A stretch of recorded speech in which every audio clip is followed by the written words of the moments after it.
కీర్తనల గ్రంథము Let's go to Psalms. 86వ Keerthana 86th Psalm. 17వ వచనాన్ని చదువుతున్నా. We are reading 17th verse. యెహోవా నీవే నాకు సహాయుడవై నన్ను ఆదరించుచున్నావు. నా పగవారు చూసి సిగ్గుపడినట్లు శుభకరమైన ఆనవాలు నాకు కనబరచుము. Show me a sign for good, that those who hate me may see it and be ashamed, because you, Lord, have helped me and comforted me. ఈ యొక్క సిస్టాన్ని దేవుడు నీ ఫైనాన్షియల్ సిస్టాన్ని మారవడానికి ఇష్టపడుతున్నాడు. God desires to change your financial situation. ఎప్పుడైతే నీ యొక్క financial system మారిపోద్దో, when your financial situation changes, నీకు ఒకటి జరుగుతుంది. something will happen. ఏం జరుగుతుందంటే, what will happen? నీ పగవారు సిగ్గుపడతారట. Your enemies will be ashamed. నేను ఎప్పుడైతే సాల్ట్ తోటి ఇట్లా నీకు కవెనెంట్ డిక్లరేషన్ చేస్తున్నానో, through this salt covenant, as I am declaring, నీ యొక్క ఎనిమీస్ ఇక సిగ్గుపడే టైం వచ్చింది. the time has come for your enemies to be నీ ashamed. శత్రువు పారద్రోలబడే టైం వచ్చింది. the time has come for your enemy to be chased. దేవుడు నీ యొక్క ఎనిమీస్ ని దేవుని యొక్క బిడ్డలారా 7 ద్వారాల గుండా బయటికి పంపించబోతున్నాడు. God is making your enemy run away in 7 directions.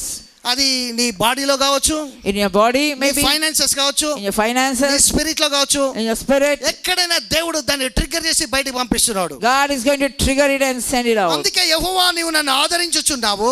Lord, you are comforting me. నా యొక్క శత్రువులను సిగ్గుపడినట్లు నీవు నాకు ఆనవాలు చూపించుము. అర్థమవుతుందా? Show me a sign, Lord, that those who hate me may see it and be ashamed. అవును దేవుని యొక్క బిడ్డలారా, దేవుడు ఈ యొక్క సాల్ట్ తోటి అదొక సూచన లాగా, ఒక ఆనవాల్ లాగా ఉంది. See, this is like a sign for us, this all thing. దీన్ని ఇంగ్లీష్ బైబిల్లో గుడ్ సైన్ అని ఉంది. It is written as a good sign. ఇంకొకడ టోకెన్ అని కూడా రాయబడ్డది. It's written as a token. అర్థమవుతుందా మీకు? Did you understand? దేవుని యొక్క బిడ్డలారా, అంటే ఇది మనకు ఉప్పు తోటి ఇదంతా కూడా జరుగుతున్నది. Through this salt we are doing all this. Next week దావీదు కూడా ఈ యొక్క ఉప్పును వాడిండు. David also has used salt. అప్పుడే ఆయనకు ఇశ్రాయేల్ రాజ్యం తిరిగి అనుగ్రహింపబడ్డది.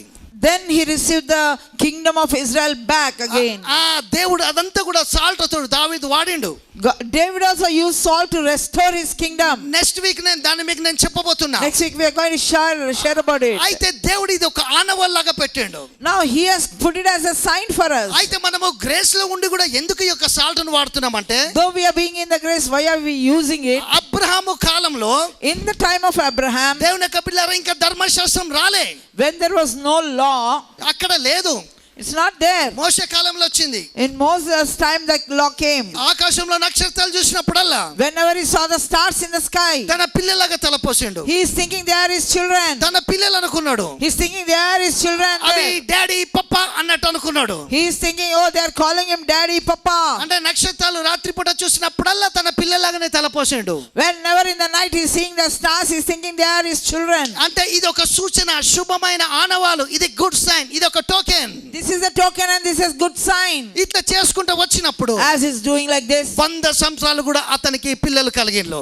after 100 years also he received his child. అందుకే నైవేద్యాలు చెల్లించేటప్పుడు ఉప్పు అనేది ఒక కవెనెంట్, నిబంధన లాగుంది. that's why in offerings and when they are giving burnt offerings, they are applying the salt to it. ఆదాము అవ్వ ఎందుకు తప్పిపోయారు తెలుసా? do you know why Adam and Eve ఒక lost? కవెనెంట్ వాళ్ళిద్దరి మధ్యలో ఏం లేదాడ. there was no covenant between them. కానీ అబ్రహాము కాలంలో దేవునితో ఒక కవెనెంట్ లో నిలబడ్డాడు Abraham lived in a covenant with God. అందుకే దయ్యం వచ్చి ఆదాముతో అవ్వతో మాట్లాడి వాళ్ళని చీట్ చేసింది. that's why devil could come and talk to Eve and cheat them. కానీ అబ్రహాం కాలంలో అది జరగలే. but in Abraham time this did not take place. అంతేకాదు, ఒక బలిపీఠాన్ని కట్టి ప్రేయర్ చేయడం స్టార్ట్ చేసిండు. and every time Abraham used to build altars and pray. ఎప్పుడైతే ఒక కవెనెంట్, ఒక నిబంధన ఉంటుందో, when there is a covenant, దాంతోటి మన ఫెయిత్ అనేది పెరుగుతుంది. faith increases. అదేదో మెజిషియన్ లాగా కాదు. it is not a magic. అదేదో మనం ఏదో ఫార్మాలిటీగా చేయట్లేదు. it is not a formality. అది ఒక ప్రొఫెటికల్ గా చేస్తున్నాం. it is a prophetic sign. Everybody say prophetical. it is a prophetical. అది ప్రొఫెటికల్ గా చేస్తున్నాం. we are doing it as a prophetical sign. అయితే మన క్రిస్టియన్స్ ఈ విధంగా అనొచ్చు. our Christians may say like this. ఉప్పు వేసుకుంటే అవుతుందా? if salt is put to it. Bible already ఎప్పుడో చెప్తుంది. but the Bible told us ages before. ఏమనంటే, నీవు సాల్ట్ వాడినప్పుడు నీ బాడీ హీల్ అవుతుంది, నీ హెల్త్ సెట్ అవుతుంది, నీ వెల్త్ పెరుగుద్ది, బ్యాక్టీరియా చచ్చిపోతాయి, నీ బాడీలో హీలింగ్ మేనిఫెస్ట్ అవుతుంది, నో మోర్ డెవిల్ నీ ఇంట్లోనికి రాడు.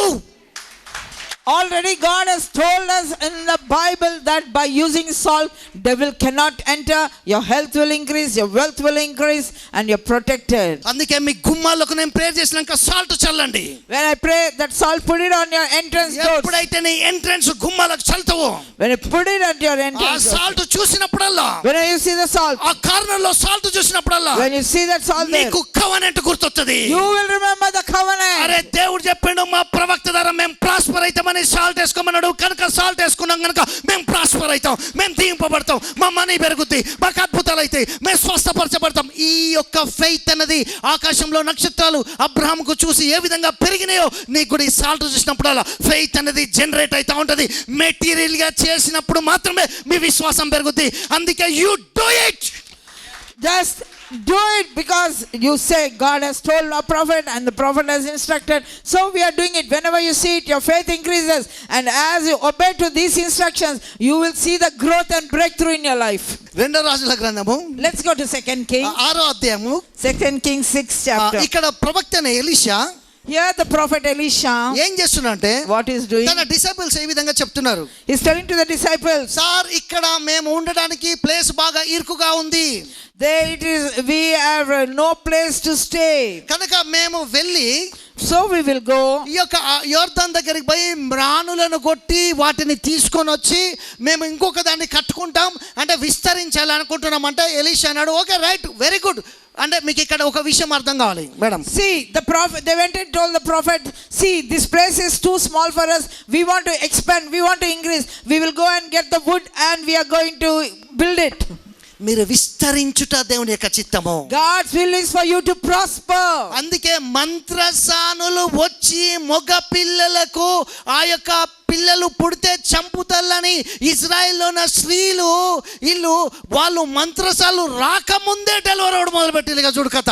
The Hebrew women were so quick and fast that even before the midwife came, they were giving birth. అందుకే వాళ్ళు చురుకైన వారట. That's why they were called quick and smart. కనుక పేదరికాన్ని నేను శపిస్తున్నా.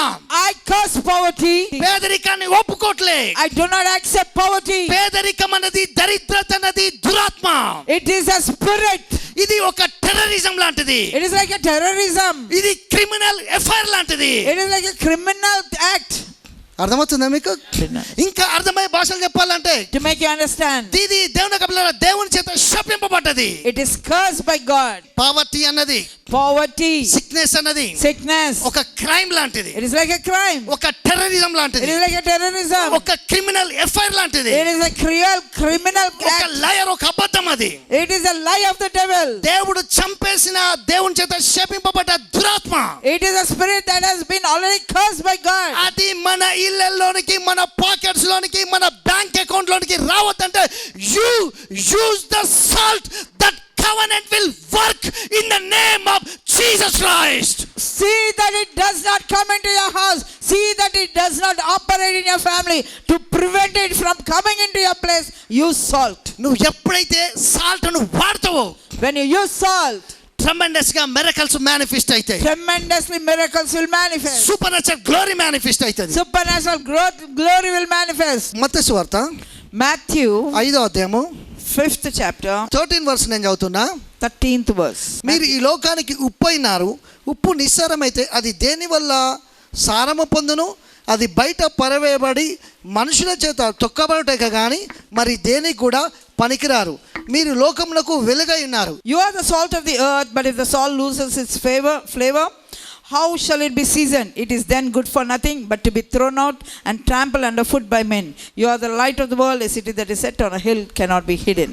ఇక్కడ చూడండి, Now listen. మనం లోకానికి ఉప్పు అయినమాట. We are the salt of the world. మనం లోకానికి వెలుగైనమాట. We are the light of the world. కనుక మన బాస్ Our boss, మనకు ఏమని చెప్తున్నా అంటే what is saying? మీరు సాల్ట్ లాగా లైట్ లాగా ఉండమని చెప్తున్నాడు. Be like a salt and be like your light. అంటే మనం సాల్ట్ లాగా లైట్ లాగా బ్లెస్ కావాలి. We should be blessed like salt. దేవుడు మనకు బాస్ గా ఉన్నప్పుడు When Jesus is our boss. అయితే మనం ఏం చెప్తాం తెలుసా? దేవుడు మన బాస్ కాదు. Jesus is not our boss. మన బాధలే మన boss, Our problems have become our boss. మన బిల్లులే మన boss, Our bills are our boss. మన ఇంట్లో ఉన్న గొడవలే మన boss, Our house problems are our boss. నీ బాడీలో ఉన్న అనారోగ్యమే నీ boss. This disease has become a boss for you. ఏది బాస్ పెట్టుకున్నావో చూసుకో నువ్వు. Now analyze who is your boss. దేవుడు నీ boss లాగుంటే If God is your boss, జీవితాన్ని పరిపాలన చేసుకుంటావు. you will rule your life. అందుకే ఆదాం పొద్దుగా లేచిపోయి దేవుణ్ణి అడగలే. Morning, Adam did not go and ask God, నేను ఏం చేయాలి ప్రభు అని. what shall I do, Lord? జ్ఞానం ఇచ్చిండు, He gave wisdom. జ్ఞానంతో అన్ని చేసిండు. He started doing according to wisdom. ఏదో మాటలు బట్టి కాదు అది. Not by words. దేవుని యొక్క బిడ్డలారా, Dear children of God, దేవుడిని బాస్ అయి ఉండాలి. God should be your boss. దేవుడు నిన్ను రూల్ చేయాలి. God should rule you. నువ్వు ఒక కింగ్ లాగా డెకరేట్ కావాలంటే, If you have to decorate yourself like a king, ఈ యొక్క టీచింగ్స్ తోటి, ఈ యొక్క వర్డ్ ఆఫ్ గాడ్ తోటి you are just like king and queen. నీ యొక్క యాటిట్యూడ్ మొత్తం కూడా దేవుడు మార్చేసి నీ లోపల థింకింగ్ ని ట్రాన్స్ఫార్మ్ చేసి దేవుడు దానిలోనికి రీచ్ అయ్యేటట్టు చేస్తాడు. with this word of God, you shall decorate yourself. Your mind should be transformed and begin to think like a king to rule your life. అందుకే ఎలీషా 6వ గ్రంథంలో, That's why in Elisha he says in 6th chapter, వాళ్ళు పోయి నరుకుతున్నప్పుడు when they were cutting ఆ యొక్క గొడ్డలు వెళ్ళిపోయి నీళ్ళలో పడ్డది. the axe fell in the water. అవునే, అంతే కదా. It will go down to the deep. అది మునిగిపోయింది. It went down into the deep. Elisha ఇప్పుడు ఇట్లా చెప్పొచ్చు కదా, Now Elisha can say like this, గొడ్డలి పైకి రా అని అనలే. oh axe come out. ఏమని అన్నాడంటే, What he said? ఇక్కడ ఏం చేశాడంటే, What he did? ఒక కొమ్మని నరకొచ్చి తీసుకొచ్చి నీళ్ళలో వేసాడు. He said cut a branch and put it in the water. నీళ్ళలో ఎప్పుడైతే పడ్డదో కొమ్మ, When that branch fell into the water, గొడ్డలి వచ్చి నీళ్ళ మీద తేలడం ప్రారంభించింది. ఐరన్ నీళ్ళల్లో తేలదు, కానీ ఇక్కడ బైబిల్ చెప్తుంది నీళ్ళలో ఐరన్ తేలింది. దానికి కారణము ఎలీషా చెప్పిన కొమ్మ వేయబడ్డది కాబట్టి. అట్లనే ఎలీషా ఎనాయింటింగ్తో చెప్తున్నా, సాల్ట్ పడంగానే నీళ్ళ మీద గొడ్డలి తేలినట్టు నీ ఫైనాన్సెస్ అనేవి లేచి ఆడుతాయి.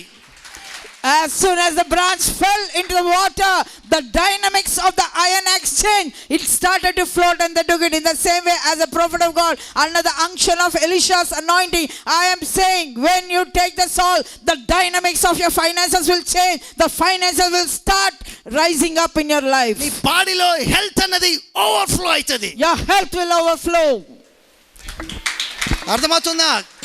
అంటే అంత హెల్త్ దేవుడు రిలీజ్ చేస్తున్నాడు. God can release such great health in your body. Wealth release అవుతుంది. God can release so great wealth in నీళ్ళు you. గొడ్డల మీద నిలబడుట ఇది నిజమైతే, If the axe can float in the water, కొమ్మ వేయబడ్డప్పుడు గొడ్డలు వచ్చి ఏ విధంగా నిలబడ్డదో, when the branch fell into the water, the axe started floating. ఇది మనం నమ్మితే, If you can believe that, నేను చెప్పేది కూడా నమ్ముతారు. you have to believe me. ఏం చెప్పుతున్నా? What I'm saying. దేవుడు ఏం చెప్పిండో చెప్తున్నా. What God says I'm saying. దేవుడు ఏం చెప్పిండు? What did God మీరు ఈ say? లోకానికి ఉప్పు అయినారని చెప్పిండు. You are the salt of the world. ఉప్పును వాడమని చెప్పిండు. He's saying you salt. ఉప్పు అన్నది కవెనెంట్ గనుక, Because salt is a covenant. ఉప్పు అన్నది డిక్లరేషన్ గనుక Because salt is a me declaration. Financial manifestation కనబడుతుంది. You will see financial manifestation in your life. అంటే దేవుడు మన బాస్ అయి ఉండాలి. God should be our boss. అంటే ఎట్లా ఉంటుందంటే ఇక్కడ How it is? ఇది మీ మైండ్ సెట్ మారాలి. అందుకు చెప్తున్నా. Your mindset should change. ఒక మంకీ ఉంటే, If there's a monkey, దానికి ఒక చేతిలో మనం బనానాస్ ఇచ్చినమాట, if you give banana in one ఒక hand, చేతిలో మనీ పెట్టినమాట. if you give money in one hand, అంటే ఈ రెండింటిని మళ్ళా పెడితే if you keep it again, దాని మైండ్ సెట్ ఎట్లుంటుందంటే, then mindset is పరిగెత్తుకొని పోయి బనానాసే తీసుకుంటుందట. it will take banana. అట్లనే మనం కూడా We also, మైండ్ ట్యూన్ అయిపోయి ఉంటుందట. it is tuned to that way. ఊకే మన రోగం గురించి, మన డబ్బుల గురించి, అదేదో ఖర్చు గురించి, వీటి గురించే ఆలోచిస్తాం. కానీ రిచ్ పీపుల్ చూస్తే, If you see rich people, వాడు ఎప్పుడు కూడా always ఒకే ధ్యాస ఉంటది, only one, మనీని ఎట్లా సంపాదించాలి అని. how to earn money. అట్లనే మనకి మనీ వస్తాయి. That's how he gets. మీరు దేవుని యొక్క వాక్యాన్ని As you keep meditating the word, ఆ మంకీ లాగా కాకుండా not like the monkey, జ్ఞానముతో నమ్మడం if you ప్రారంభిస్తే, start believing the word of God, ఇందులో ఉన్న ఆరోగ్యము, ఆయుష్ మొత్తం కూడా మీకు అనుగ్రహింపబడుతుంది. you'll have the wellness and the prosperity from the word of God. ఈ రోజు చర్చ్ లో డెత్ ని క్యాన్సిల్ చేస్తానా. I cancel death in the name of Jesus. Doctors ఏమన్నా చెప్పినా నాకు అనవసరం. ఆయన పొందిన దెబ్బల చేత స్వస్థత కనుక దేవుడు వచ్చేదాకా నువ్వు చచ్చిపో, బతికే ఉంటావు. I cancel death till the Jesus come. You shall live forever. నీకు నేను నీ ఫ్యూచర్ గురించి బ్లూ ప్రింట్ ఇస్తానబ్బా. I am giving you blueprint. దాని దాన్ని నువ్వు తీసుకుంటే చాలు, All you need to do is take ఇక్కడ it. ఫిక్స్ అయిపోతే చాలు, If get fixed in the mind, అది మేనిఫెస్టేషన్ అయి కనబడుతుంది. it will manifest in your life. చూడు విశ్వాసంతో, See it by faith. నీ ఇల్లు చూడు, See your house. నీ కార్ చూడు, See your car. నీ గోల్డ్ చూడు, See your gold. నీ హీలింగ్ చూడు, See your healing. నీకు ఏది కావాలంటే అది చూడు. What you need, you see it. ఏం చూస్తావు నువ్వు? మరి What are you seeing? ఏం చూస్తాను? What are you seeing? నువ్వు ఏం చూస్తావో అది నీ లోపల మేనిఫెస్ట్ అయింది. What you see, you will get it. అందుకే గొడ్డలి నీళ్ళలో తేలింది. Now the axe started flowing in water. Physical గా కొన్ని పనులు చేయాలి మనం. Do something physically. అందుకే ఎజ్రా గ్రంథంలో That's why in Ezra, 6:9లో in 6th 9, priest దగ్గరికి when they went to the priest, communion తోటి రావాలి, they came with communion. Offering తోటి రావాలి, They have to come with offering. Oil తోటి రావాలి, They have to come with oil. Same time లో salt కూడా తెచ్చుకోవాలి. They have to bring the salt. అందుకే దేవుని కబిలారా, Dear children of God, ఈ రోజు కూడా సాల్ట్ కు ప్రేయర్ చేస్తా. I'm going to pray for salt. అదే వాటర్ లాగా Again in that water, అప్పుడు మాత్రం నా చేతిలోకి తీసుకుంటా salt, I'll take the salt in my hand. దాన్ని ఎనైన్ చేస్తా, I'll anoint it. అప్పుడు డిక్లేర్ చేస్తా. I'll declare it. ఇంకేదో నీ జీవితంలో స్మాష్ కావాల్సింది స్మాష్ అయిపోద్ది. What has to be smashed in your life will be smashed. చెప్పండి, సాల్ట్ Salt నా జీవితాన్ని మార్చేస్తుంది. will transform my life. నేను యూజ్ చేస్తా I'll use it ఫెయిత్ తోటి. by faith. లాస్ట్ క్లోజ్ చేస్తా. Finally, సేమ్ మనీ కూడా అంతే. money is also same. అది not money, It's not money. అది your faith. Money giving is only act of faith. అది faith, It's an act of faith. అది విశ్వాసాన్ని release చేస్తున్నావు. You're releasing your faith. అప్పుడు దేవుడు మూవ్ అవుతాడు. God will move. అందుకే ఊకే చెప్తా ఉంటాం కదా, That's why you say, ఆ టైత్ ఇచ్చేటోడు చూడండి, ఎక్కడైనా సిక్ అయినా కానీ when anyone who is giving tithe, ఖచ్చితంగా హీల్ అయిపోతాడు. he'll be healed. ఎందుకోసం ఆ లోపల ఫెయిత్ అనేది జనరేట్ అయిపోద్ది కాబట్టి. The faith is generated in him. అన్ని నామాల కంటే పైన యేసు In the నామములో name of Jesus, that is high above దేవుని every యొక్క name. రక్తాన్ని ప్రోక్షిస్తున్నా. I apply the blood of Jesus. Finances మారిపోతున్నాయి. Finances are changing దేవుని యొక్క స్పిరిట్ యొక్క పవర్ తో, by spirit power, ఈ యొక్క సాల్ట్ యొక్క కవెనెంట్ తోటి by this salt covenant. మీ మీద ఆశీర్వాదాలు పలుకుతున్నా. I speak blessings upon you. గొప్ప మహిమ మహిమ మహిమ కుమ్మరింపబడుతుంది. God's glory is being poured upon you. దేవునికి ఇవ్వాల్సి వస్తే ఎనకాడక అసలు. Do not go back to give to God. పిసిని వాళ్ళలాగా, Don't be like stingy, భయస్తుల్లాగా, by fearful, unbelief తోటి with unbelief. బతకొద్దు. Don't live like that. విశ్వాసంతో నమ్మి బతకాలి. Live by faith. కోట్ల జీవితానికి వెళ్ళిపోతావు. You will go into crores of great heights. తండ్రి మీకు వందనాలు స్తోత్రం. Father, we thank you. ఈ బిడ్డల్ని దీవిస్తూ, Blessing your people, O Lord. Healing manifest చేస్తూ, I release healing me upon యొక్క them. రక్తాన్ని ప్రోక్షిస్తూ, I apply the blood of Jesus. వందనాలు చెల్లిస్తూ, Thanking you, Lord. అనేక టెస్టిమనీస్ రిలీజ్ చేస్తూ I release testimonies. యేసు నామములో ప్రార్థిస్తున్నాను. In Jesus' mighty name I pray. Amen.